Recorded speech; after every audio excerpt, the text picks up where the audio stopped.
Olá, meu amigo, minha amiga, meu irmão, minha irmã, que a graça e a paz de Jesus Cristo seja com todos vocês. Sejam todos bem-vindos ao canal Degustação Teológica e Pastoral. Eu sou o Davi Domenicali, sou pastor da Igreja Batista Fraternidade na cidade de Caieiras, São Paulo, e também sou orientador, professor de teologia e também escrevo alguma coisa de vez em quando, né? Tenho aqui 2 livros publicados. E estamos aí, servindo a Deus, fazendo a obra do Senhor e também falando, dialogando sobre teologia, ok? Esse vídeo especificamente é um vídeo onde eu estou me dirigindo aos alunos do curso presencial do IBBC, Extensão Jaraguá. Sou professor lá também na extensão do Jaraguá, no curso presencial, e esse vídeo é um vídeo de apoio, de suporte, com um resumo das epístolas de Paulo, focando nas epístolas da prisão, né? Ou epístolas das prisões, e é um complemento para as aulas que nós já tivemos lá no seminário. Então, peço que você que está visitando, venha se inscrever no canal, o aluno também se inscreva no canal da gente aqui. Após assistir o vídeo, ou antes até, dá uma curtida aí, um joia, tá bom? E compartilha com alguém, beleza? Pode ser útil. E vamos que vamos. Bora iniciar aqui o conteúdo. Deus abençoe. Bom, lembrando que nós vimos já as cartas de Paulo, as cartas eclesiásticas, né? Como a carta de Paulo aos Romanos, a carta de Paulo aos Gálatas, a carta de Paulo, as cartas de Paulo à igreja de Corinto, né? Primeira carta e segunda carta aos Coríntios. Nós vimos também Paulo escrevendo aos Tessalonicenses, primeira e segunda epístola, ok? São o que nós consideramos as epístolas eclesiásticas direcionadas às igrejas. Lembrando que primeira e segunda aos Tessalonicenses são epístolas que também têm um teor escatológico, por isso são consideradas as cartas escatológicas de Paulo, tá certo? E hoje nós vamos falar, então, das epístolas da prisão, ou das prisões, e também vamos falar aqui das epístolas pessoais ou pastorais. Quais são as epístolas das prisões? As epístolas que Paulo escreveu, estando preso, são a epístola a Filemon, aos Efésios, aos Filipenses, aos Colossenses, ok? São as epístolas que Paulo escreveu estando em prisões. E destas, a carta a Filemon é uma carta mais pessoal, mais especificamente tratando de uma situação muito particular, ok? Bom, vamos falar um pouco sobre estas epístolas a partir de agora. Das epístolas das prisões, nós vamos começar então falando sobre a epístola de Paulo aos Efésios. É uma epístola que acredita-se foi escrita por volta do ano 63, entre 62 e 63 da era cristã, né, do século I. E Paulo a teria escrito em prisão domiciliar. Ele estava preso, né, e estava lá em Roma, numa prisão domiciliar. E aí ele escreve então essa carta aos irmãos que habitavam em Éfeso, né, na igreja de Éfeso. Bom, e aí essa carta é muito interessante porque ela vai falar sobre o corpo de Cristo, a igreja, né, é o corpo de Cristo, do grande mistério é a igreja, né? Então tem um teor muito eclesiológico, né? E ao mesmo tempo trazendo um grande mistério, né? Que é a união da igreja com Jesus, tá certo? Isso é muito relevante para nós. Não há dúvidas que Paulo é o autor, né? Já que lá no capítulo 1, logo no versículo 1, mostra que a saudação vem dele mesmo, né? Ele está saudando, se identificando. Então, não há dúvidas que o autor é o próprio apóstolo Paulo. O trabalho de Paulo começou na região de Éfeso, quando esta é relatada em Atos dos Apóstolos. Lucas, ao registrar Atos dos Apóstolos, no capítulo 19, versículos 10, versículos 17 a seguir, né? 19, 10, 19, 17 e outros versículos, nós vamos ver ali que Paulo ele funda essa igreja lá, né? Ele planta essa igreja lá e ele fica fazendo um trabalho lá maravilhoso por 2 anos. 2 anos Paulo fica ali e a igreja cresce, sendo edificada. Depois Paulo segue viagem e ele vai deixar Timóteo um período cuidando dessa igreja, tá? Isso quando a igreja foi plantada. Agora, né, já na terceira viagem de Paulo, viagem missionária, Paulo, então, ele vai acabar em prisão e depois, posteriormente, né, ele vai estar em prisão escrevendo a carta aos irmãos de Éfeso. A cidade de Éfeso era uma cidade muito promissora. Ela era considerada uma cidade importante. Naquele período, por um bom tempo, Éfeso foi considerada a segunda maior cidade do Império Romano, perdendo só para Roma, por um bom tempo, tá? Então era uma cidade muito próspera, inclusive naquela província, um governador morava em Éfeso, né? Então você vê que tinha aí uma grande importância aquela cidade. Mas como era comum entre os pagãos, né, havia um grande templo da deusa Diana na cidade de Éfeso. Diana, que é uma deusa romana, é a mesma deusa para os gregos, chamada de Artemis. Então, para os gregos é Artemis, para os romanos é Diana. Trata-se da mesma entidade ali, tá?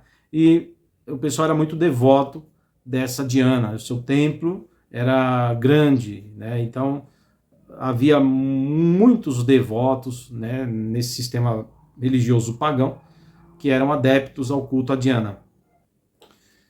E o culto deles era tão fervoroso que um dos motivos que Paulo teve que deixar a cidade, né, foi justamente a sua pregação, onde convertia muitos idólatras ao evangelho, e esses ali deixando seus ídolos acabava atrapalhando, né, de certa forma, o negócio, né, a venda dos ídolos e tudo mais. Isso trazia um prejuízo, né, comercial, econômico, e por todos aqueles que se interessavam, né, por esses artefatos religiosos ligados a Diana ou Artemis. E aí Paulo, a população fica muito revoltada contra Paulo, ele tem que sair da cidade, ele vai deixar, né, a cidade.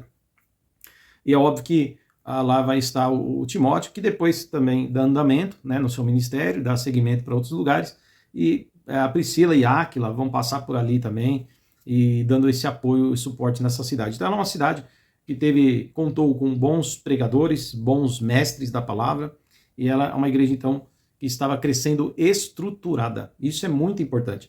É tão verdade que, se a gente observar o assunto desta carta de Paulo, que ainda na terceira viagem missionária, posteriormente, ele vai ser preso, certo? Começa a terceira viagem missionária, vai fazendo a obra, faz a obra em Éfeso e dá seguimento. Lá na frente ele vai ser preso. E aí, lá da prisão domiciliar em Roma, ele escreve a essa igreja, por onde ele passou, como eu já falei, né, e outros ali deram suporte também. E ele escreve. E no teor da carta, você vê que não tem nenhuma repreensão, não tem nada que leva a uma correção para a igreja, como é o caso da igreja de Corinto, né, e outras. Essa igreja aqui é uma igreja que realmente está crescendo bem estruturada na palavra e dando testemunho de um verdadeiro zelo pela fé, né, pela fé que abraçaram em Jesus Cristo. Então, é uma carta que vai tratar sobre essa natureza da igreja, uma natureza espiritual, né, que mostra sua união com Jesus Cristo. O relato onde Paulo deixa a cidade está em Atos, capítulo 20, a partir do versículo 1. Claro que você tem que ler, né, a carta de Paulo, né, se aprofundar nos versículos, claro. Mas aqui a gente está dando um panorama para você se situar nos assuntos importantes desta epístola e compreender para quem ele escreveu e o que ele estava tratando nessa carta. João Calvino, né, ele foi um dos que, ao fazer o comentário sobre a carta de Paulo aos Efésios, ele vai dizer que é uma das cartas, talvez além de Romanos, né, talvez essa aqui é uma das cartas mais importantes que Paulo escreveu. Não que as outras não sejam, tá? Mas devido aos aspectos que ele trata nesta carta. Inclusive, muitos teólogos acreditam que aqui nesta carta, Paulo, falando dos mistérios da igreja, da união da igreja com Cristo, ele, em alguns momentos, pode estar se referindo à experiência que ele teve indo ao terceiro céu, né? Vendo o que ele chama de terceiro céu, vendo coisas que ele não descreveu e que são maravilhosas, coisas que são mistério, né, para o ser humano. É isso que está registrado na segunda carta de Paulo, na segunda epístola aos Coríntios, lá no capítulo 12, versículos 2, 3 a seguir, tá certo? Então é muito interessante a gente observar esses pontos aqui desta epístola. Por exemplo, os alunos aí do curso presencial, acho que vai se lembrar que a gente comentou, né, tanto nas aulas de Cristologia, como em outras matérias, como as próprias epístolas de Paulo mesmo, quando Paulo quer dizer que o encerramento da lei, né, é Cristo, né, Cristo é o fim da lei, ou nele se completa a lei. Inclusive o próprio Jesus disse que veio para não abolir, mas cumprir a lei, né, a lei aí falando a lei de Moisés, e tudo aquilo que a gente aprende segundo os parâmetros do Antigo Testamento, é para mostrar que Cristo ele vem para trazer redenção, não somente à humanidade, mas também ele traz redenção, veja bem, ele traz redenção a Israel. A Israel em relação aos seus cultos, tá entendendo? Em relação à sua missão de apresentar o único Deus ao mundo, onde Israel falhou. Onde Israel falhou, Cristo venceu. Certo? Por exemplo, a carta de Paulo aos Romanos vai mostrar que Adão falhou e Adão pecou. Né? Nós vamos ver isso nos capítulos 5, capítulo 6 da carta de Paulo aos Romanos. Quando o Adão é criado por Deus, ele cai, o mundo herda o pecado. Através do pecado original de Adão, todos se tornam pecadores. E o salário do pecado é a morte. E então todos estão encerrados debaixo da morte, porque todos pecaram, conforme diz também Paulo aos Romanos, capítulo 3. A gente vai observar então que só Jesus poderia resgatar o homem do pecado e da morte. Como? Fazendo a justiça, aplicando a justiça. E qual que é a justiça? A justiça é essa. Se o pecado entrou no mundo por um homem, conforme Paulo diz em Romanos, também o pecado deveria sair do mundo por um homem. De forma justa, 1 a 1, tá entendendo? 1 a 1. Seria injusto tirar o pecado do mundo de outra forma.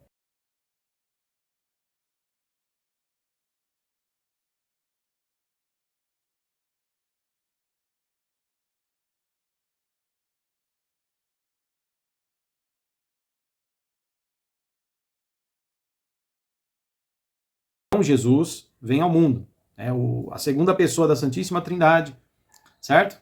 Aquele que era o Verbo, criador de todas as coisas, conforme o Evangelho de João capítulo 1 nos revela.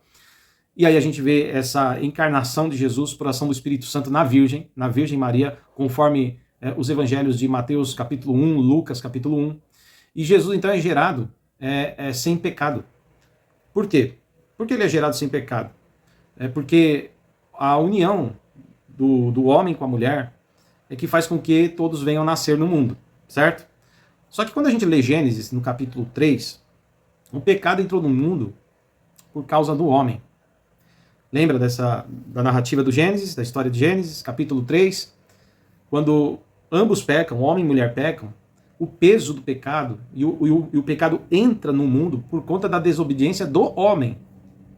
Veja, a serpente falou com a mulher. A mulher acreditou na serpente, comeu o fruto proibido certo? Que estava lá no jardim, conhecido como o fruto da árvore da ciência do conhecimento, ou do bem e do mal, que Deus havia dado ordem para não comer, porque o dia que comesse iria morrer, conforme consta no capítulo 2 de Gênesis. A mulher vai então ouvir a serpente, que para nós, né, na revelação progressiva no Novo Testamento, mostra uma ação de Satanás, certo? Que é a antiga serpente. E aí ela come o fruto. Comendo o fruto, ela já pecou, porém ela leva ao marido. E quando ela dá ao marido, o Adão, ele come. E quando ele come, aí sim o pecado entra no mundo. O pecado não entra no mundo por conta da tentação da serpente, o pecado não entra no mundo por conta do fato de a mulher ter comido o fruto. Mas o pecado entra no mundo quando o Adão come do fruto. A maior verdade é que quando você lê Gênesis 3, você vai ver que quando Deus dá a sentença, porque Deus dá uma sentença por conta do pecado deles, a sentença da serpente qual que é? Você vai rastejar todos os dias da sua vida comendo pó. A serpente rasteja, né, até hoje. A gente vai ver que a mulher, aliás, a serpente também recebe mais uma punição. Qual que é a punição? Toda a humanidade vai te odiar. E é verdade, as pessoas, a maioria não gosta de cobra. Né? Você vê uma cobra, você já quer esmagar, já quer matar. E a cobra, ela é mesmo, em sua grande maioria, em espécie, perigosa, né? Peçonhenta. Mas tem aquelas inofensivas, mas na dúvida a gente mata todas, né? Tem o pessoal que gosta de cobra aí, mas é muita pouca gente, né? São muitos poucos que gostam de cobra, né? Serpentes. A maioria quer ver bem longe. Bom, é a punição da serpente. A mulher também recebeu uma punição. Qual que foi a punição da mulher? O seu desejo não será mais para ti, mas será para o teu marido. Sobre o seu desejo, o teu marido dominará. Ou seja, o homem passa a ter, então, autoridade, de certa forma, né, sobre tudo que a mulher desejava. E aí a gente vai ver que a mulher recebe mais uma sentença. Qual que é a outra sentença? A sentença de que ela daria à luz, tendo filhos com dores de parto. Certo? É a punição da mulher. Veja que a serpente recebe uma punição que fica nela mesma. A mulher recebe uma punição que fica nela mesma. Mas quando o homem recebe a sentença por ter desobedecido a Deus, a sentença atinge o mundo inteiro.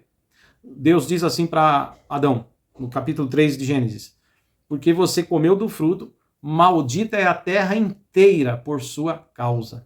Tá certo? Então, o pecado de Adão não afeta só a ele mesmo, mas afeta a todos. Portanto, todos agora nascem em pecado por conta da semente do homem. Olha que interessante isso. Quando vem Jesus, é cortada a semente do homem, porque Jesus não tem pai biológico. Tá entendendo? Se o pecado entra no mundo por um homem, é devido à união de homem com mulher, a semente do homem que gera o filho no útero da mulher. É a semente do homem. Jesus não tem pai biológico, nele não há pecado. Por isso que essa história do católico, dizer que não, para Jesus não ter pecado, Maria também tem que ser imaculada, guardada de forma misteriosa, né, sem pecado, isso não procede. É bem simples na teologia, né, entender que o pecado entra no mundo por conta de Adão. É cortada a semente, então, do homem em Jesus. Tá entendendo? Jesus só tem mãe. Espiritualmente, ele vem por ação do Espírito Santo, que gera na Virgem Maria, na Virgem. É gerado o homem, Jesus, ou Jesus o homem, tá certo? Ele, sendo Deus, encarnou. E aí nasceu sem pecado, porque foi cortado o pecado de Adão. Então, o Jesus, agora ele vai vencer aonde Adão falhou. Ele vai ser triunfante aonde Adão fracassou. Vai permanecer de pé onde Adão caiu. Ele vence todas as tentações. Jesus nunca pecou. A carta de Pedro diz isso, né? Ele nunca pecou. Nem uma mentirinha, nem um engano sequer se achou na sua boca, né? Jesus não pecou nem sequer por palavra, tá certo? Santo é o Senhor Jesus Cristo. Sem pecado, gerado sem pecado, em semelhança de homem. E ele venceu todas as tentações. Jesus venceu todas as tentações. Tá entendendo? Então, por isso que Paulo diz, quando o pecado entrou no mundo por conta da desobediência de Adão, da infidelidade de Adão, para aplicar a justiça divina, Jesus o justo, sem pecado, ele vai para a cruz, levando sobre si os pecados de toda a humanidade, porque ele não tem pecado, mas leva o pecado da humanidade. Ele vai para a cruz e ali então é anulada a sentença que era contra os pecadores. Aqueles que creem em Jesus, por isso que diz que aqueles que creem em Jesus estão salvos. Os que estão fora de Jesus ainda permanecem na velha criatura, que é a criatura caída de Adão. Mas os que estão em Jesus estão debaixo de Cristo, em Cristo. E, então são feitos novas criaturas. Por isso que nós tratamos do novo nascimento, né? A regeneração. Os que são nascidos de Deus são aqueles que têm Jesus Cristo em suas vidas. E agora eles são feitos à imagem do Filho de Deus e não mais à imagem do velho Adão. Tá entendendo? Por isso que nós temos a promessa da ressurreição. Aliás, é por isso que a morte não pôde segurar Jesus. Jesus ressuscita no terceiro dia, porque o salário do pecado é a morte. A morte manteve-se em poder de todos os homens até Cristo. Mas ele que nasceu sem pecado e daí viveu sem pecado, sendo fiel até a morte, morte de cruz, certo? O que ele faz? Ele vence o pecado e vence a morte. A morte, então, não podia mais segurar Jesus. Ela não tem poder sobre Jesus, porque Jesus é sem pecado. O salário do pecado é a morte. Então, o que fazer com quem não tem pecado? Não tem como. É vida. E aí Jesus ressuscita, irmãos, tá? E ele ressuscita. E aqueles que estão nele, creem nele e se uniram espiritualmente a ele, ressuscitarão também no último dia. Tá entendendo? Então Jesus, ele tira o pecado do mundo, ele vai redimir a humanidade caída em Adão. E aqui agora, em Jesus, tem vida eterna, para sempre. Jesus vai ressuscitar aqueles que morreram quando ele voltar. E os que estiverem vivos, obviamente, que nunca morreram, terão seus corpos transformados. Também tema das cartas de Paulo, tá certo? Agora é interessante isso, porque, queridos e queridas, isso é importante a gente entender. Então foi aplicada a justiça. Por isso que o pecado não foi tirado de outro jeito. Teve que Jesus ir para a cruz. Tá entendendo? Conforme Isaías 53 diz, ele levou sobre si as nossas transgressões. Então, Jesus, ele quita a dívida. Se por um homem o pecado entrou no mundo, então agora por um homem sem pecado, o pecado é tirado do mundo. Se muitos foram feitos por Adão, pelo erro de Adão, foram feitos condenados, por Jesus Cristo e sua obediência, sua fidelidade, muitos que creem nele serão feitos justos, serão justificados. Tá entendendo? É isso. E é por isso que Paulo aos Romanos 8 vai dizer, nenhuma condenação há. Não há mais condenação nenhuma para aqueles que estão em Jesus Cristo. Então quem está fora de Jesus está perdido, tá bom? Nele ainda reina a morte e o pecado. Mas quem está em Jesus já é nova criatura. E o pecado não tem mais domínio sobre ele, e nem a morte. Glória a Deus. Seja feliz por ser cristão, viu? Então eu estou falando isso porque é importante a gente entender essa questão do apóstolo Paulo, né? Jesus, ele também é aquele que redime Israel. Como? Jesus, ele vai para o deserto após o batismo. O que é o batismo? É o início do ministério de Jesus, certo? Nós vemos isso em Cristologia. Jesus, então, ele é batizado, conforme diz lá os evangelhos, nos capítulos 3 de Mateus, capítulo 3 de Lucas, ele é batizado no Jordão, desce sobre ele o Espírito Santo em forma corpórea de pomba, e a voz do Pai é ouvida. Aí está o meu filho em quem me agrado. Jesus, então, sai das águas do batismo e vai, guiado pelo Espírito, para o deserto, para a provação, para passar momentos de provação. Observe agora que é exatamente o que Deus fez com Israel. Quando Deus levanta Israel, lá no Antigo Testamento, principalmente mostrando aí o livro de Êxodo, por exemplo, que é a história quando ele levanta Moisés e tira o povo que estava no Egito por 400 anos e já como escravos de Faraó, Deus tira o povo com poder, enviando suas pragas, né? Ele vai enviar Israel para o Egito. E é interessante que antes do Israel entrar no Egito, por onde que Israel passa? Qual que é o batismo de Israel? As águas, irmãos. As águas do Mar Vermelho. Não é isso? Olha o Mar Vermelho, olha o Mar Vermelho. Né? Eles passam pelo Mar Vermelho. E Deus dali dá a vitória sobre ele. Ali Deus dá a vitória para o seu povo contra os egípcios, porque ao fechar as águas, os cavaleiros, soldados de Faraó, morrem afogados. E o povo agora finalmente está livre do Egito. Entrando para o deserto. E aí eles vão ser testados por Deus, porque o próprio Deus vai dizer, eu fiz vocês andarem pelo deserto. Eu testei vocês. E ali Israel já começa a mostrar sua falha. Israel vai falhando. Ele murmura, não consegue ser fiel, é desobediente, é rebelde. E eles ficam ali, então, 40 anos no deserto. E aquela geração toda que saiu do Egito morre. Entrando na nova terra, né, na terra prometida, na Canaã, nas terras de Canaã, somente os obedientes que nasceram no deserto, com Caleb e Josué. E aí Jesus, veja bem, assim como Israel sai das águas, mas não do Mar Vermelho, Jesus sai das águas do Jordão. E é também direcionado aí para o deserto. E lá não é 40 anos que Jesus fica, mas Jesus fica 40 dias e 40 noites, passando o jejum. Tá certo? E aí vem o diabo tentar Jesus.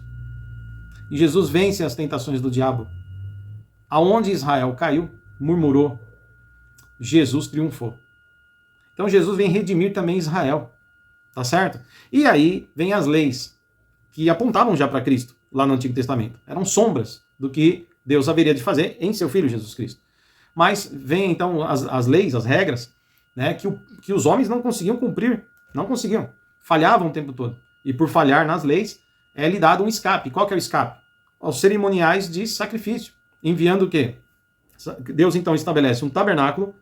Nesse tabernáculo, presta atenção, tem o lugar santíssimo, onde é colocada a Arca da Aliança, que simboliza, veja, simboliza a presença de Deus, tá certo? E ali só o sumo sacerdote pode entrar para fazer mediação entre Deus e o povo. Vai interceder pelo povo. O sumo sacerdote, um homem que tinha que estar em santidade, ele entra lá para fazer intercessão pelo povo, para interceder pelo povo, fazer mediação. Aí é estabelecido as regras de sacrifícios para cerimônias de expiação de pecados, de perdão de pecados. E aí, então, a gente vai ver os rituais, onde é levado um animal, pode ser um cordeiro, né? Pode ser enfim, pode ser uma ovelha, pode ser um boi, desde que seja sem defeito, né? Ele é levado para ser ali sacrificado, o sangue é aspergido pelo sacerdote diante do altar, mostrando ali que o sangue está sendo derramado, ou seja, há uma substituição, o animal morreu no lugar do pecador. O pecador levou o animal para ser sacrificado no lugar dele. É o que Jesus vai fazer por nós, indo na cruz no nosso lugar. Tá entendendo? Isso é cristologia.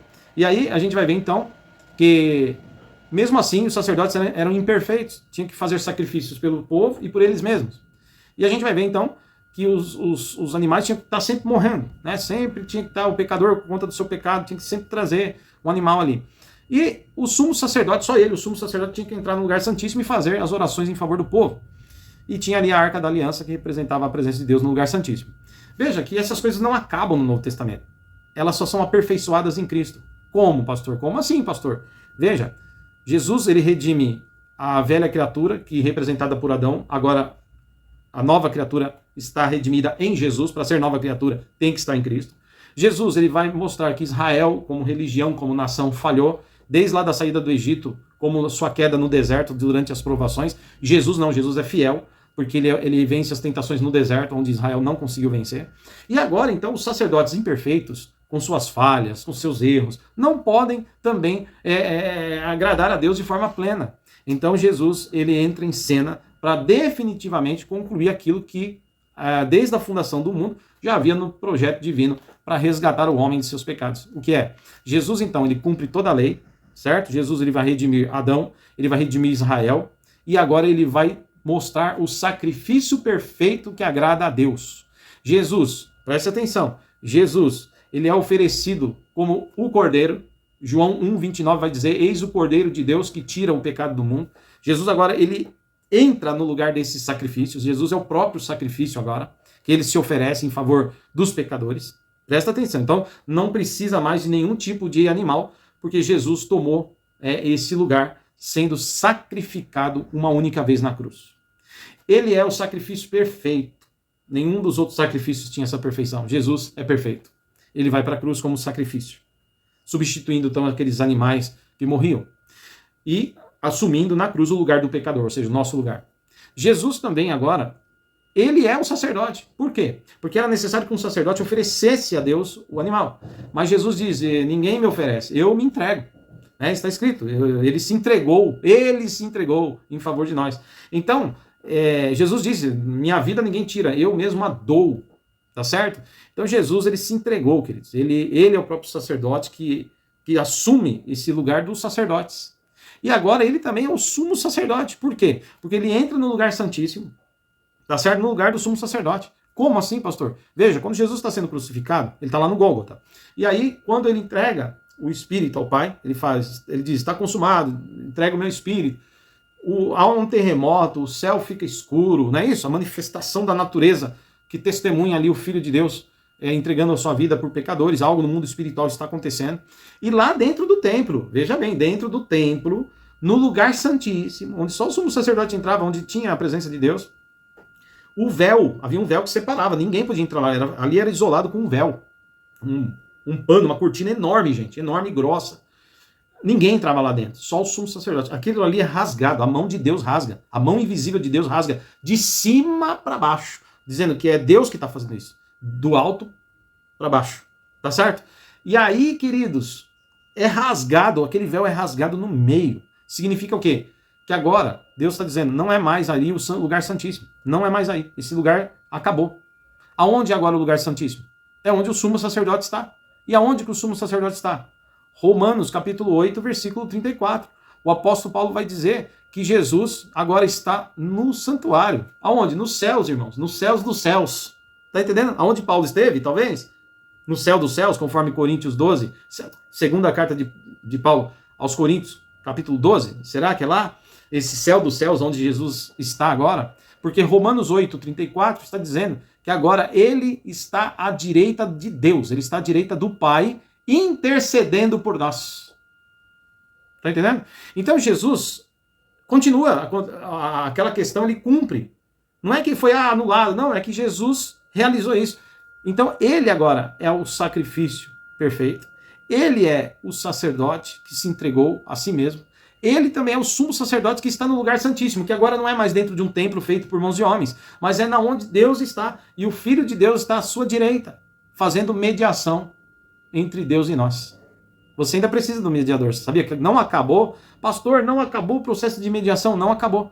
Porque agora a mediação precisa ainda. Só que é Jesus que faz. Tá entendendo? Por isso que ele diz que ele não acabou com a lei, irmãos. Ele não acabou com a lei. Ele a manteve aperfeiçoada nele mesmo. Ou seja, o encerramento dessa lei aqui é Cristo no sentido de que continua. Quem é o sacrifício? Jesus. Quem não tem Jesus não agrada a Deus. Quem não aceita Jesus, rejeita o seu sacrifício, logo, não tem perdão dos seus pecados. Porque lá no antigo Israel, na antiga aliança, quem não fazia os sacrifícios, continuava debaixo do pecado. Quem não tem Jesus, está privado desse sacrifício. Jesus é o sacerdote. E Jesus é o sumo sacerdote. Paulo, na sua epístola, 1 Timóteo capítulo 2, versículo 5, ele vai dizer que há um só mediador entre Deus e o homem. Ainda continua. O sumo sacerdote continua fazendo mediação. Ainda precisamos de um sumo sacerdote. Só que agora ele não é nenhum ser humano. Ele não é o pastor, ele não é o padre que se chama vigário de Cristo, ele não é nada disso. Não é o papa, muito menos nenhum rabi ou sacerdote judeu. Ele é Jesus, o Filho de Deus, que está à direita do Pai, lá no santuário, no céu, no lugar eterno, no lugar de glória, ao lado do Pai, intercedendo por nós. O lugar santíssimo. Então parece que na carta aqui de Paulo, no capítulo 1 aos Efésios, alguns teólogos entendem que é sobre isso, dessas revelações que Paulo fala. Tá? Então alguns entendem, no capítulo 1, por exemplo, ele lá no versículo 3, Paulo diz assim, ó: Bendito seja o Deus e Pai do nosso Senhor Jesus Cristo, que nos abençoou com todas as bênçãos espirituais nas regiões celestiais.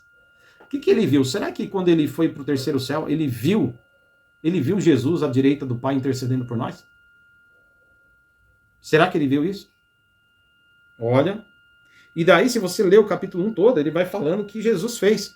Trouxe redenção para nós, né, por meio do seu sangue. Né? Versículo 7, ele vai dizer assim, ó: Nele, em Jesus, temos a redenção pelo seu sangue e a remissão dos nossos pecados segundo as riquezas da sua graça. Tá vendo só? Versículo 9, eu tô lendo aqui agora Efésios 1, capítulo 1, tudo que eu tô lendo aqui é capítulo 1 agora. Versículo 9 diz assim: Ele nos revelou o mistério da sua vontade, segundo o seu propósito, que ele apresentou em Cristo. Deus revelou o seu mistério, o mistério do seu propósito que ele apresentou em Cristo.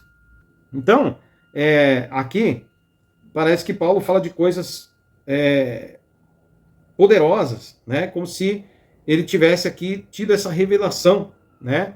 E aqui, mais uma coisa que ele fala, ó, versículo 20, Efésios 1, 20. Ele diz: Ele exerceu esse poder em Cristo, ressuscitando dentre os mortos e fazendo-o sentar à sua direita nas regiões celestiais, acima de todo principado e potestade, poder, domínio e de todo nome que se possa mencionar, não só no presente século, mas também no vindouro.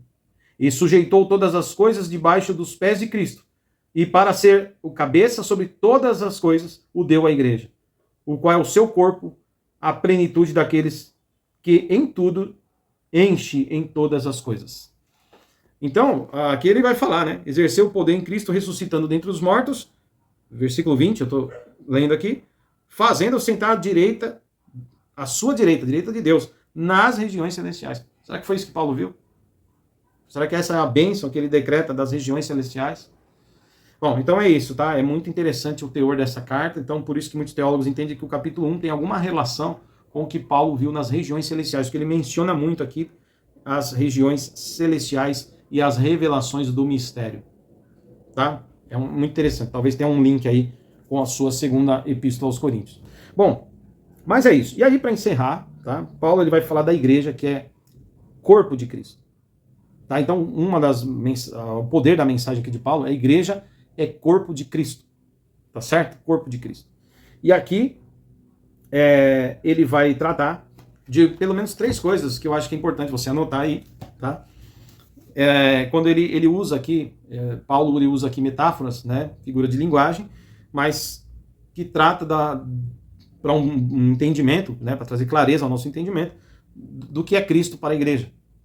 Por isso que fala da união de Cristo com a sua igreja, do relacionamento de Cristo com o seu povo. É um teor forte dessa carta, tá? Ele vai dizer aqui o seguinte, 3 coisas que Cristo é e que a igreja é. Ou que a igreja é e que Cristo é. Que Cristo é na igreja e que a igreja é em Cristo. Certo? Então vamos lá. Primeiro, a igreja é, nessa carta de Efésios, né? A igreja é o corpo de Cristo. Certo? E aqui, o que Cristo é? Cristo é a cabeça desse corpo. Quem dirige a igreja é Jesus. A igreja age no poder de Jesus. Nós que pregamos com a nossa boca, nós que ouvimos com os nossos ouvidos para poder aconselhar, ensinar.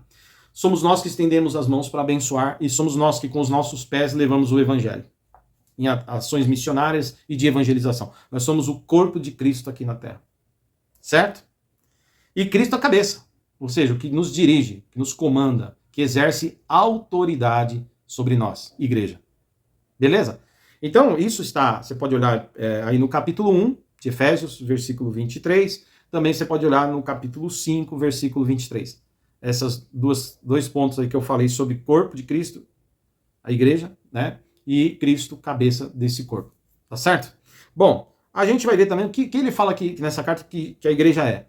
A igreja é um edifício, é uma construção, tá certo? Que vai crescendo, que vai ganhando forma.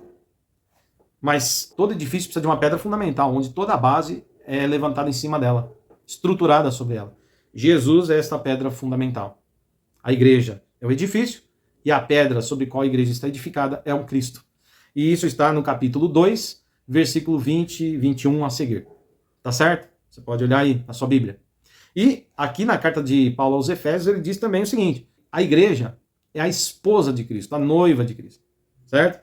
E Cristo é aquele esposo, tipificando um esposo, que dá a vida por sua igreja, ama a sua igreja. E isso ele fala também do casamento, claro, ele mostra a união de um casamento como a união de Cristo com a sua igreja. Tá? Isso está em Efésios capítulo 5, a partir do versículo 23, pelo menos até lá o versículo 32. Ele fala desse grande mistério que é o casamento, que é também Cristo e sua igreja.